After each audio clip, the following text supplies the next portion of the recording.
Shalom, ibu-ibu semua, suara saya kedengeran? Kedengeran ya suaranya? Ya, puji Tuhan. Hari ini kita mau dengar firman Tuhan lagi. Saya bersyukur ya, kalau minggu lalu juga saya sempat flu, batuk. Puji Tuhan, hari ini sudah jauh lebih baik karena kemurahan Tuhan. Nah, hari ini kita mendengar Tuhan mengenai perbedaan perlakuan atau diperlakukan berbeda. Di sini siapa yang pernah ngalamin dibedain? Perlakuannya dibedain. Ada yang pernah ngerasain kok dibedain gitu. Nah, kalau dibedain itu enak nggak? Enak nggak? Tergantung ya. Kalau diperlakukan dibedainnya jadi lebih tidak baik, ya jadi nggak enak ya. Kalau diperlakukannya jadi tidak baik dibandingkan yang lain, berasanya nggak enak. Di satu organisasi ya, saya pernah ngalamin, itu pemimpinnya yang didengerin tuh orang yang donatur yang kasih dana gede ya. Jadi kalau donatur gede ini kasih komentar, kasih saran, kasih pendapat, didengerin. Sementara kalau yang lain nggak gitu didengerin, dikalahin sarannya. Nah, sehingga sampai yang lain aduh merasa udah segen deh kasih saran ya, dibedain. Jadi yang didengerin yang nyumbangnya gede, itu nggak enak ya. Dan juga ada mungkin mertua atau itu mertua yang lebih sayang cucu dan mantu yang dia sayang, ada kadang-kadang, sehingga yang ada yang lebih bisa keadaan ekonominya lebih baik, mungkin suka memberi, mensupport, dan dia lebih sayang, itu juga nggak enak ya yang dibedain, yang aduh kok kita dibedain gitu, nggak enak. Nah, kita memang nggak boleh bedain orang berdasarkan ekonomi, itu nggak boleh ya, pokoknya berdasar apa nggak boleh.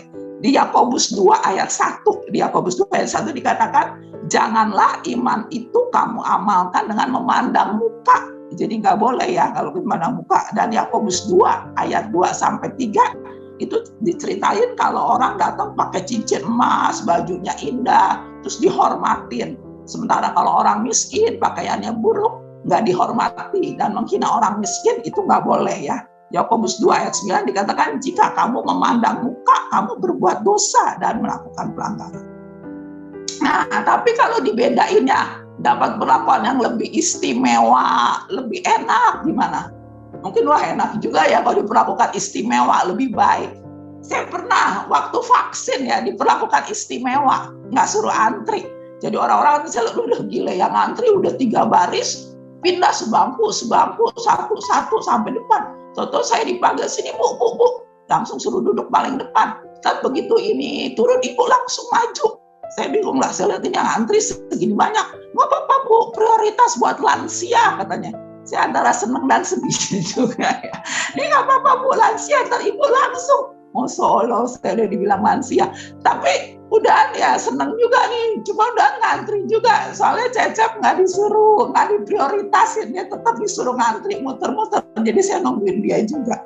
Atau dulu waktu saya kerja di BCA, terakhir saya di HRD ya. Jadi kita di HRD, di perusahaan saya yang terakhir itu di HRD.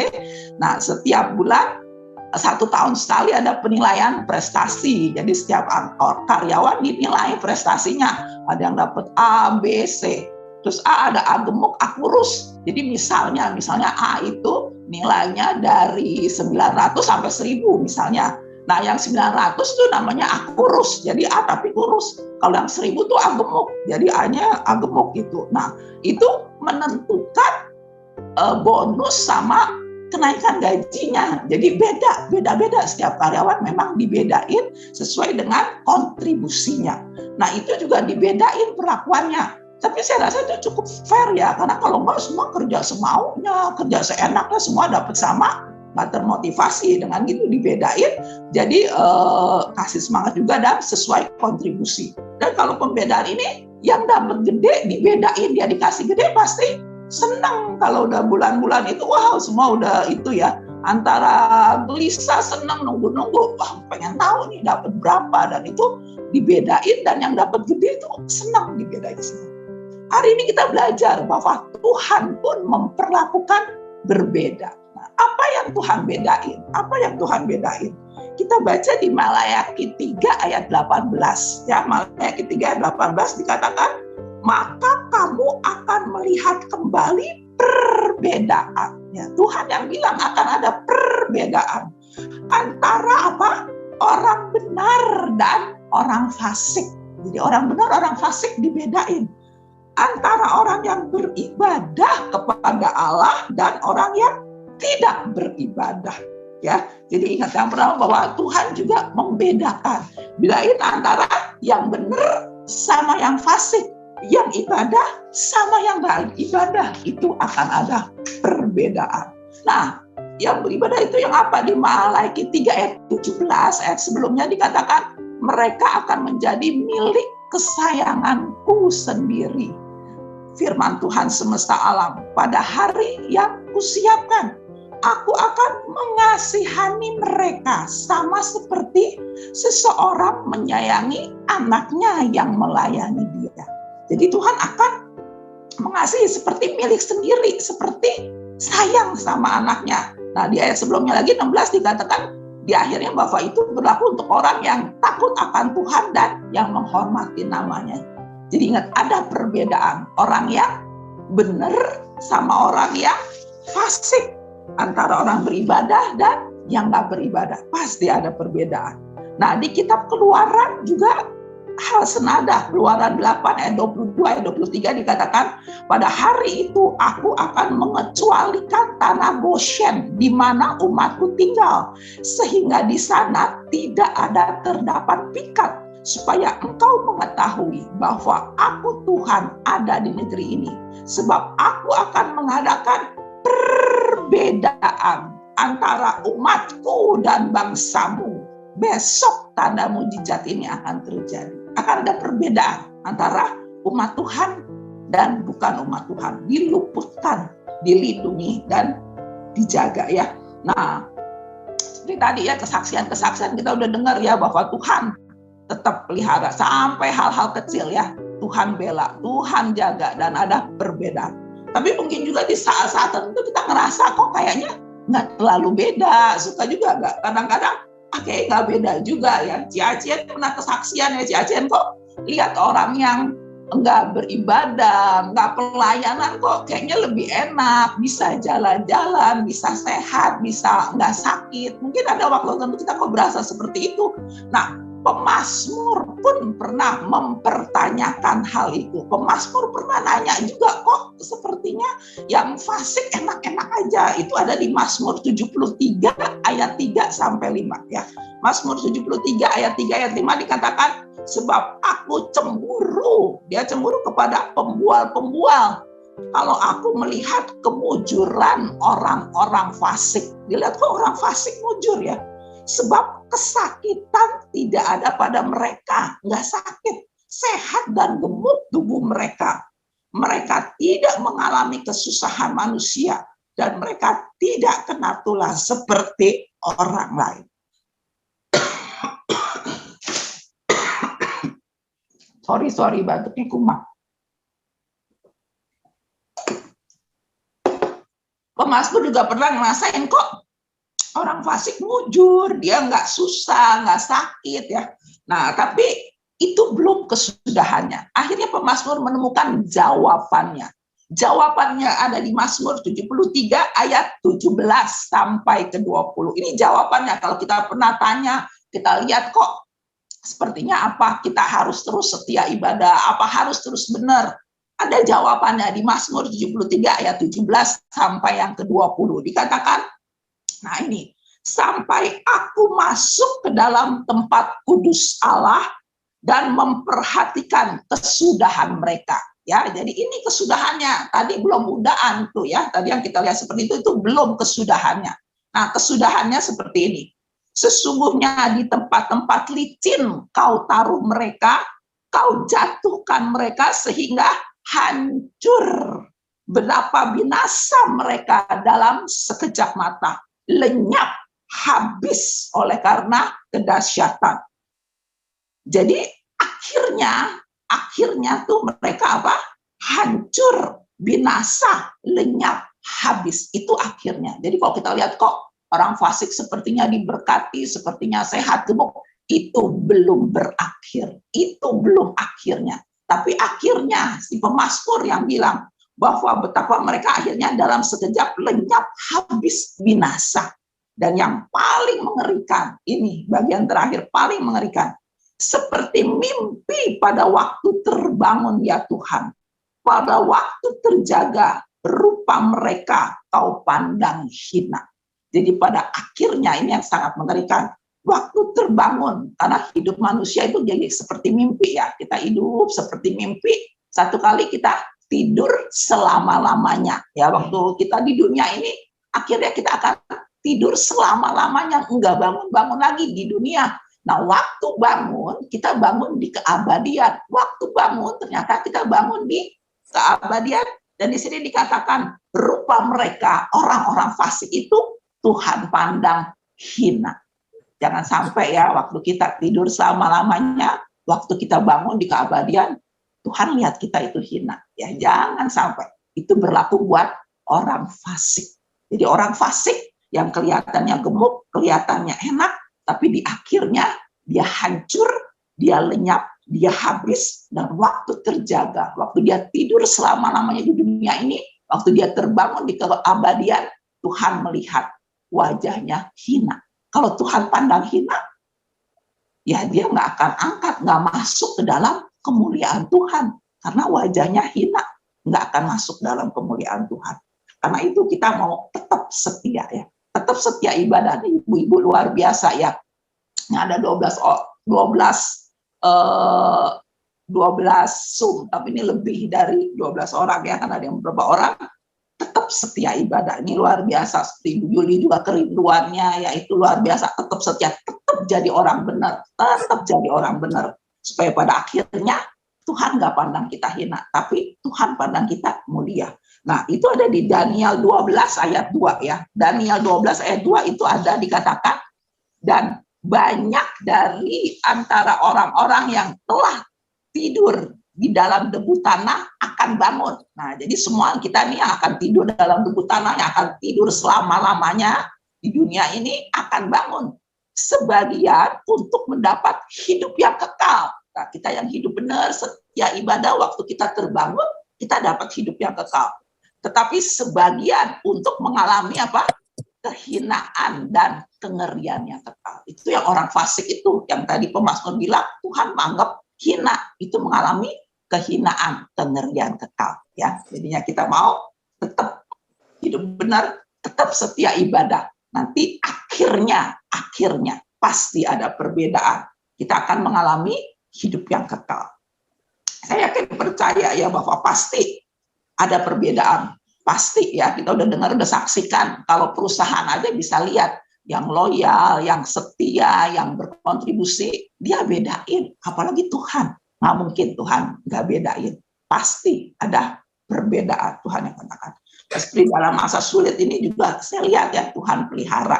Nah, saya juga kalau boleh saksikan ya, Tuhan pelihara juga waktu itu ya, saya sempat ngalami itu, terus kan kos-kosan sepi ya, waktu kos-kosan sepi karena dulu ini gimana, Tuhan buka jalan, Tuhan bisa tolong jualan, bisa saya dagang ya, habis kos-kosan sepi, karena yang sekolah pada online, pulang ke daerahnya, yang kerja ada yang di PHK, nah sepi daerah situ, tapi Tuhan tolong aja saya sempat jualan makanan ya, yang sempat saya itu waktu itu saksikan, teman-teman bantuin jualin, bisa ini masukin ke grup-grup, pada tawar-tawarin, laku. Nah, akhirnya waktu makanannya udah kesepi, Tuhan bisa berkati, waktu ada teman suami saya transfer ke rekening, dan itu jumlahnya buat saya besar, buat kami yang besar, Tuhan cukupkan. Dan waktu baru ditransfer, nah dari rekening suami ada ya rekening istri, ditransfer lagi dong, jatah belanja. Nah, puji Tuhan ada jatah belanja. Terus bisa 5 hari kemudian ada yang transfer lagi dengan jumlah yang sama segitu, saya sampai aduh, kok 5 hari sekali. Seperti ini luar biasa ya, Tuhan bisa berkatin cukupin. Terus sampai akhirnya waktu itu, setelah itu atasannya suami saya bisa yuk ajak makan, katanya kumpulin teman-teman yang angkatan kita, katanya dia pesen kue dalam jumlah yang banyak, ratusan, terus kumpulin dong, kita sekali-kali kita makan siang, siapa aja yang pernah ada. Akhirnya suami saya cariin ya, cariin siapa aja yang pernah kontak, kumpul 8 orang waktu itu makan di restoran, ya lumayan lah, restoran yang cukup bagus ini. Nah, begitu dia selesai makan kan, ya udah berapa seorang itu 200.000. Saya langsung dong, saya udah siapin cash, jangan sampai kita masa udah ikut makan harus bayar. Saya langsung keluarin nih 400 kan, saya berdua, saya langsung bayar. Langsung enggak, Caca nggak boleh bayar. Sudah, oke nggak apa-apa, kita makan sama-sama, kita harus bayar. Saya bilang nggak apa-apa. Terus enggak, temennya bilang, itu atasannya juga, kalau Caca bayar, Tuhan marah. Tuhan marah. Loh, kenapa? Iya, kamu hamba Tuhan. Kalau kamu ikut bayar, Tuhan marah. Nggak boleh, suruh simpan. Waduh, jangan sampai Tuhan marah ya. Oh iya, jangan sampai Tuhan marah ya. Terus udah Tuhan marah. Pakai itu. Dan dia yang transfer bulan lalu itu juga. Terus ya udah, akhirnya pokoknya mereka insist, pokoknya nggak boleh. Pokoknya Caca nggak boleh. Ya udah, akhirnya udah, pas pulang tuh ada yang dua, nggak keluar dari ruangan. Betul mendeketin suami saya, terus ini ada 2 orang yang ngamplopin. Ya katanya amplop lagi. Terus saya kan nggak botas dong, langsung set. Ya saya langsung bagian penerimaan, set langsung saya kan botas, saya masukin tas. Terus lumayan saya itu wah tebel juga. Padahal yang satu tuh yang baru transfer juga bulan lalu, dan yang satu lagi yang padahal itu yang terakhir diundang, terus juga nggak terlalu deket-deket amat, dan kasih lumayan. Itu berbagai Tuhan bisa berkati dengan berbagai cara. Cukup lagi untuk bertahan hidup ya, puji Tuhan. Mungkin dalam segala perkara, bukan cuma dalam ekonomi, dalam kesehatan Tuhan pelihara. Kayak saya jatuh, bisa ketemu teman yang tahu-tahu tukang urut, Tuhan bisa berkati. Terus dalam Tuhan berikan kita damai sejahtera, Tuhan berikan kita sukacita, Tuhan berikan kita teman-teman kekuatan, kita bisa melayani, kita masih bisa makan, bisa semua dalam segala hal. Itu Tuhan campur tangan ya. Itu semua Tuhan ya berkati. Jadi tetap setia ibadah, tetap hidup orang benar. Dan karena di 1 Timotius 4 ayat 8, ya ini juga tentang ibadah, 1 Timotius 4 ayat 8 dikatakan, karena ibadah itu berguna dalam segala hal, karena mengandung janji, baik untuk hidup ini maupun hidup yang akan datang. Jadi pasti ada janji. Perjanjian baru juga bilang, mengandung janji untuk hidup ini, hidup kita sekarang maupun yang akan datang sampai di keabadian nanti. Waktu kita terjaga, waktu kita terbangun di keabadian, kita dapat hidup kekal ya. Jadi tetap ibadah dan setia. Dan di 1 Timotius 4 ayat 7 dikatakan, latihlah dirimu beribadah. Jadi ibadah itu mesti dilatih sampai jadi satu kebiasaan. Nah ini ibu-ibu, puji Tuhan setia. Ini 12 ini saya udah lihat ini udah terlatih beribadah, puji Tuhan ya. Mereka kita semua jemaat yang terlatih beribadah, itu luar biasa. Kayak doa malam juga saya lihat itu setia, itu udah terlatih. Itu kita harus latih. Nah saya bersyukur punya mama yang melatih kami, anak-anaknya ya, untuk melatih ibadah ya. Waktu kecil seperti kita tahu, mama waktu ke Jakarta waktu itu belum Kristen ya, papa sama mertuanya belum ya. Ama, kita panggilnya Ama ya, mertuanya mama kita panggilnya Ama. Waktu itu belum Kristen, jadi mama ibadah sendiri ya, masih ngumpet-ngumpet ke pasar, dia mampir ke gereja ya, mungkin ke pasar supaya, dan anak-anak belum boleh ikut waktu itu. Sampai akhirnya Ibu Hana kena step ya, tengah malam Ibu Hana itu kena step, waktu itu saya belum lahir katanya sih ya, masih lagi hamil atau belum lahir deh pokoknya. Terus akhirnya Bu Hana kena step tengah malam, mama bingung, panik, akhirnya dibangunin tuh 3 kakaknya ya, Koko, Ciali, Ciacien, ajak doa, dan puji Tuhan akhirnya sembuh. Nah setelah sembuh, mama ajak anaknya 3, semua anak pokoknya mesti ibadah. Nah waktu itu Ama masih belum kasih, akhirnya mama dapat hikmat, kalau sampai ada apa-apa, mama mesti tanggung jawab ini, anak 4 katanya ya. Kalau sampai ada apa-apa, mama yang tanggung jawab atas hidup ini anak. Kalau nggak boleh ibadah, nggak boleh ke gereja, nggak boleh diajak kepada Tuhan. Akhirnya ama nggak berani juga ya.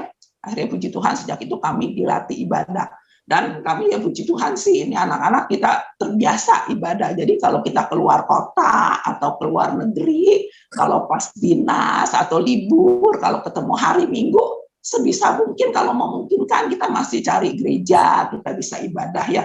Ya waktu itu kami pas ke Surabaya kondangan di Tunjungan Plaza ada tempat ibadah, kemudian dekat hotel kita bisa ibadah.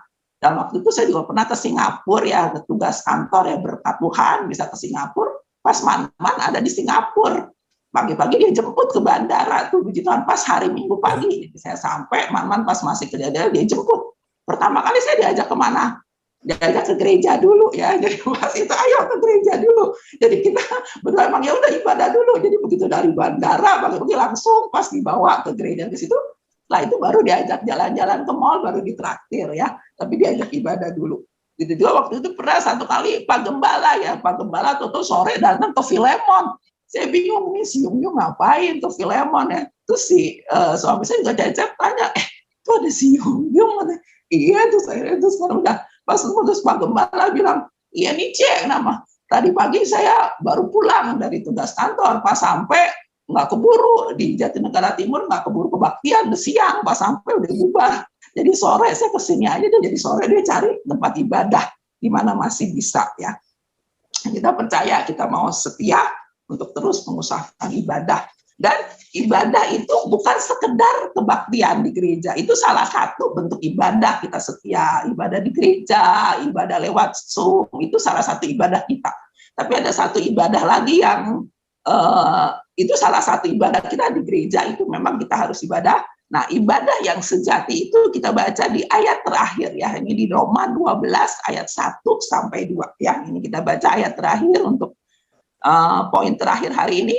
Karena itu saudara-saudara, demi kemurahan Allah aku menasihatkan kamu supaya kamu mempersembahkan tubuhmu sebagai persembahan yang hidup, kudus dan berkenan kepada Allah. Itu adalah ibadah yang sejati. Dan ayatnya kedua dikatakan, janganlah kamu menjadi serupa dengan dunia ini, tetapi berubahlah oleh pembaharuan budimu, sehingga kamu dapat membedakan mana kehendak Allah yang baik, yang berkenan kepada Allah, dan yang sempurna. Jadi selain kita ibadah rajin seperti ini, puji Tuhan, kita juga mau ibadah kita sejati, yaitu apa? Mempersembahkan tubuh dan berubah. Ayat yang kedua dikatakan, jangan serupa dengan dunia, berubahlah oleh pembaharuan budimu, sampai akhirnya kita sempurna. Jadi ibadah yang sejati adalah perubahan hidup ya, perubahan hidup, berubah hidupnya. Jangan sampai kita rajin ibadah tapi jahat, masih marah-marah mulu, masih benci, masih dendam, masih nyakitin orang, masih melakukan hal-hal yang tidak berkenan. Jangan sampai ya. Jadi kita mau belajar hari ini, sama-sama belajar. Kita setia jadi orang benar, tetap beribadah, yaitu setia datang ibadah seperti ini, dan terlebih juga kita ada perubahan hidup. Kita terus latih ibadah, latih juga berubah hidup, dilatih perubahan hidup. Dan kalau hidup kita berubah, pembaruan budi, kita juga pasti setia ibadah di rumah Tuhan ya. Hari ini kita mau sama-sama belajar, tetap jadi orang benar, tetap setia beribadah. Pasti Tuhan bedain, bedainnya bukan cuma sekarang, selama kita hidup Tuhan bedain. Terlebih nanti waktu kita terbangun, waktu kita terjaga, Tuhan mendapatkan kita tidak hina, kita mulia, dan kita mendapat hidup yang kekal ya. Tetap semangat, terus ibadah, rajin, setia. Tuhan Yesus memberkati.